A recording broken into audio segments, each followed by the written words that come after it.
Good morning, students. Today we to start with section formula. But before that, I would like to discuss with you two concepts. So let us start with those concepts first.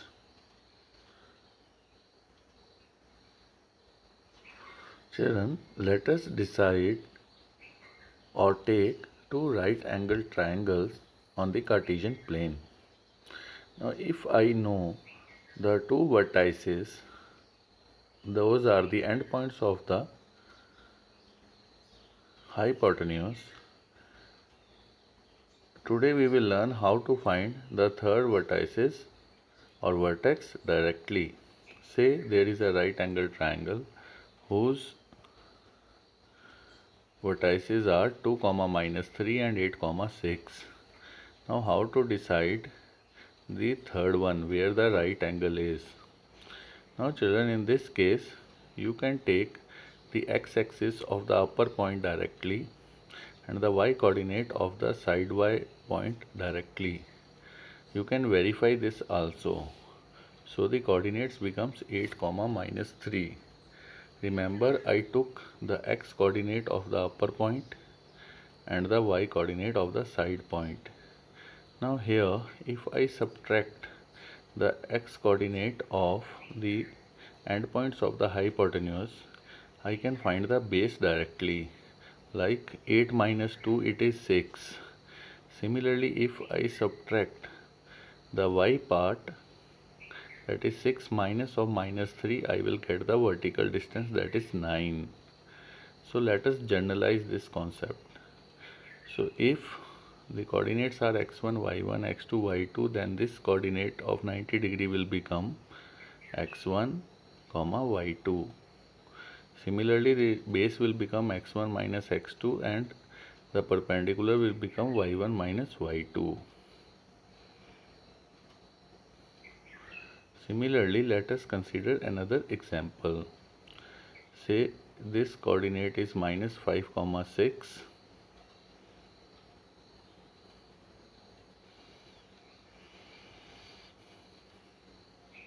And the other end point of the hypotenuse is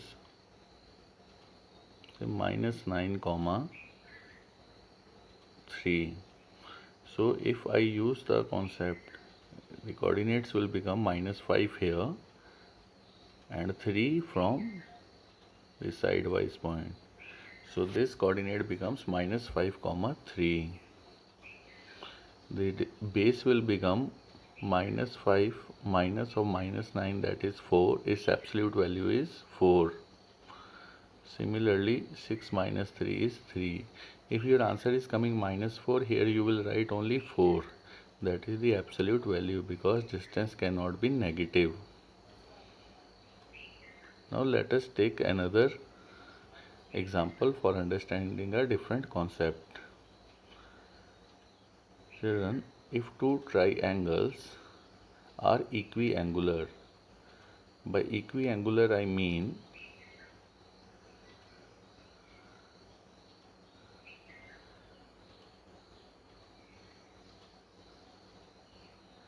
there all angles are equal, then we have a special result for these type of triangles. If you have studied similar triangles, then you must be knowing it. Let us say there are two triangles ABC and PQR such that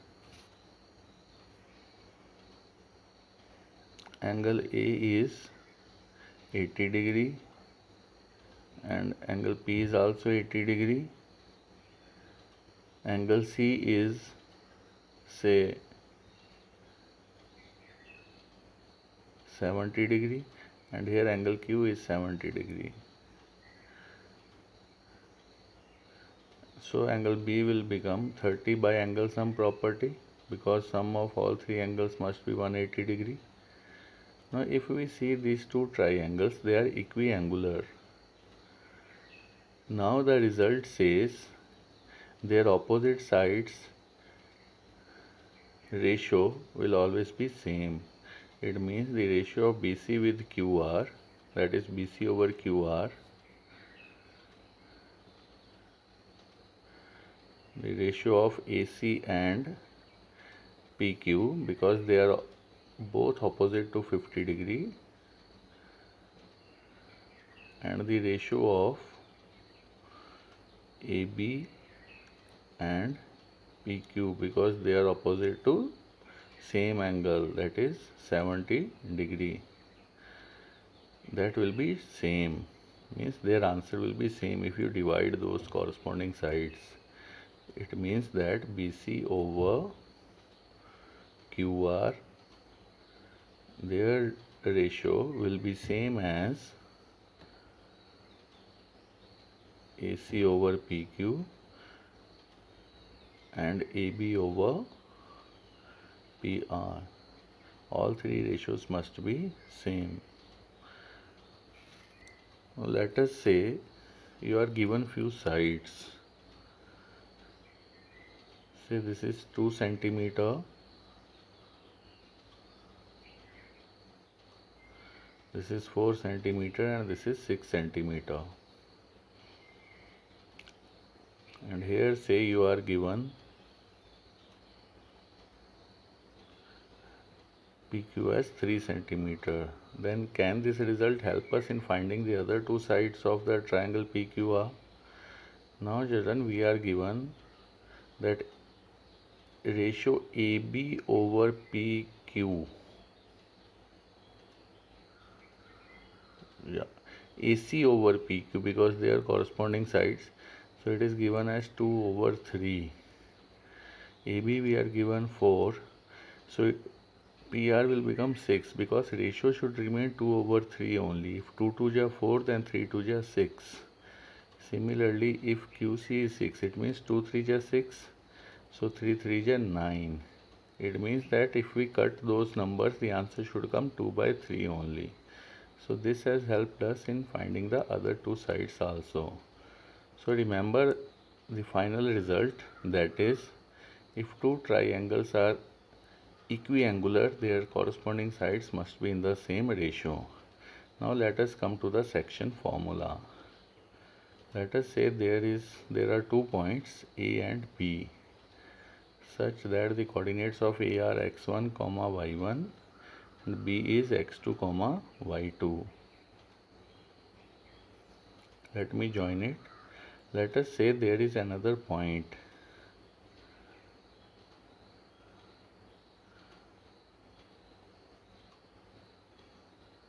Px, y such that it divides the full line in the ratio m ratio n. Now how to find this point x, y?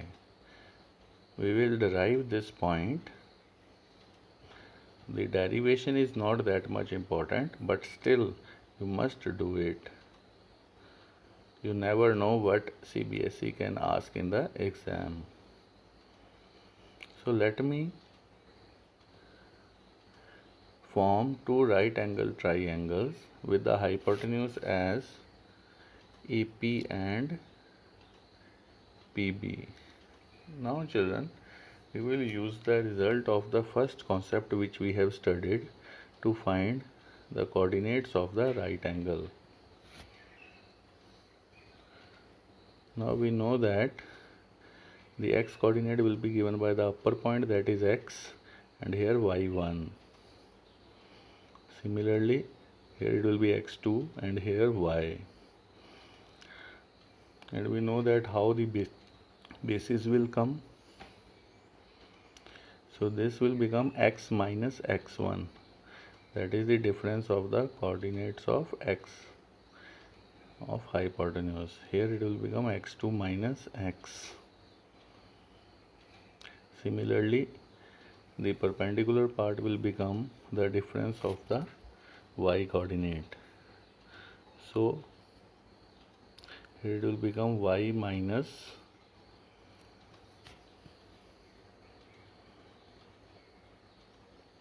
y1,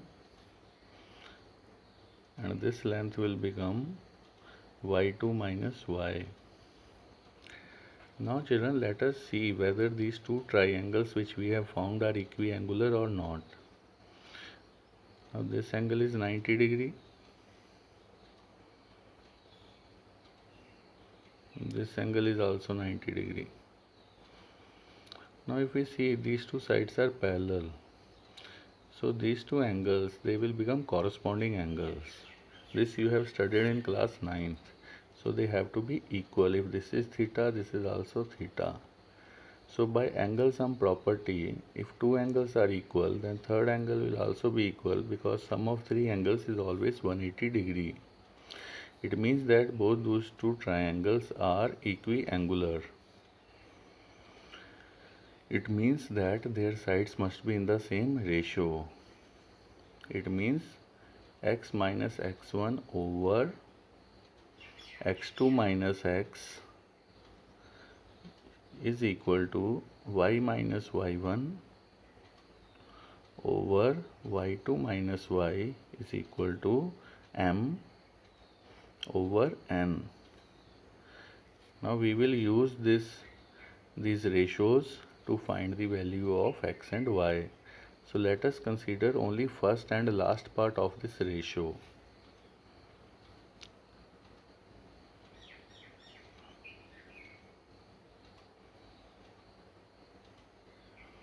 Let me rewrite this. X minus x1 over x2 minus x is equal to y minus y1 over y2 minus y equal to m over n. So let me consider only first and last part. So x minus x1 over x2 minus x is equal to m over n. Let us cross multiply.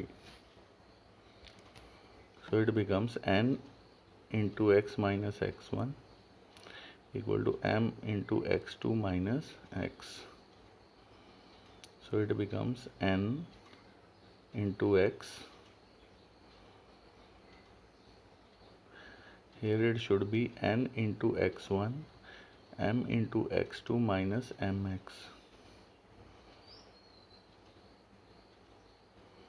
Here it should be n, that I missed there.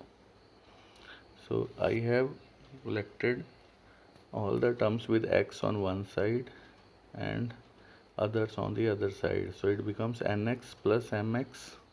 X is common. So it is mx2 into nx1. So I will take m plus n on the other side. So it becomes m into x2 plus n into x1 divided by m plus n. So this becomes the formula for finding x if you are given the ratio and the terminal point. Similarly, if you will try with second and third part, you are going to get the result as y equal to m into y2 plus n into y1 over m plus n. These two formulae, they come together to form section formula.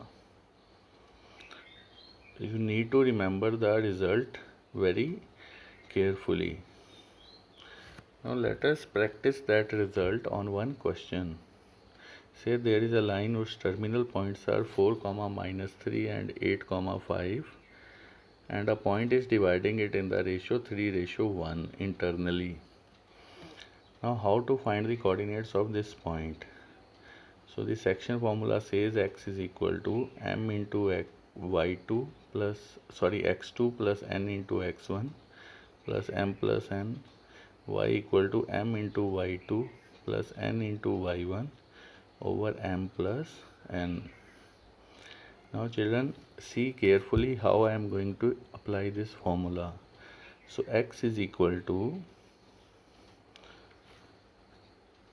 this is m, this is n, this is x1, y1, this is x2, y2.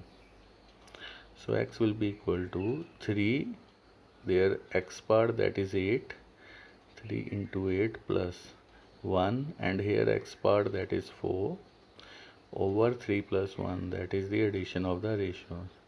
So it is 24 plus 4, that is 28 over 4. So answer is 7. Similarly, y equal to 3 into 5 plus 1 into minus 3 again over 3 plus 1, that is the sum of ratios. So it is 15 minus 3.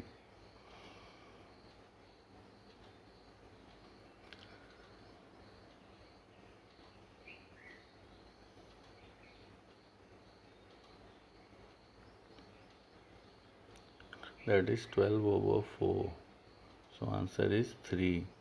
So we got the point as 7, 3. Children, please do question number 1 of exercise 7.2 of NCERT to practice this concept. Thank you.